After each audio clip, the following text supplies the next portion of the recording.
असी मुसलमान आहियूं, महबूब पाक सल्लल्लाहु अलैहि वसल्लम जा ग़ुलाम आहियूं। सुभाणे सिंध में सक़ाफ़ती ॾिहाड़ो मल्हायो पियो थो वञे। सिंध हिकु तारीख़ी तसलसल आहे। सिंध सदियुनि खां आबाद आहे ऐं अल्हम्दुलिल्लाह सिंध खे बाबुल इस्लाम हुजण जो एज़ाज़ हासिल आहे, यानी इस्लाम जो दरवाज़ो। बर्रे सग़ीर में इस्लाम जी शुरूआत सिंध खां थी ऐं मखदूम साहब रहमतुल्लाह अलैह जन हिन ॻाल्हि खे बि बयानु फ़रमायो, सिंधी माण्हू महबूब पाक सल्लल्लाहु अलैहि वसल्लम जी बारगाह में बि विया हुआ ऐं सिंध औलिया किराम जो मस्कन ऐं मौलिद रहियो आहे।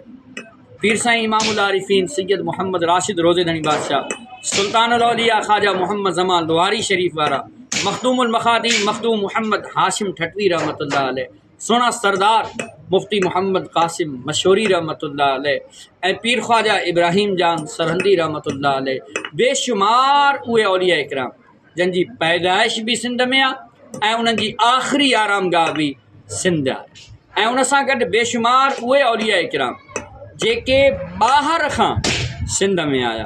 सोनो लाल शहबाज़ कलंदर रहमतुल्लाह अलैह पाण मरवंद खां हलिया, आख़िरी आरामगाह सिंध। ऐं पीर साईं मिठा साईं रहमतुल्लाह अलैह उन्हनि जी आख़िरी आरामगाह बि सिंध।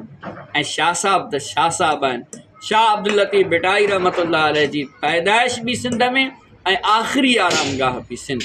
सिंधी माण्हू सादड़ा सबाजड़ा हूंदा आहिनि, महिनती हूंदा आहिनि, हुनर इल्मु अमल उलमा मशाइख़ सां मुहबत करण वारा हूंदा आहिनि ऐं अयारी मकारी फ़िरेब दगाबाज़ी इन्हनि शयुनि खां न ॼाणनि। सिंध जी महिमान नवाज़ी पूरी दुनिया में मशहूरु आहे।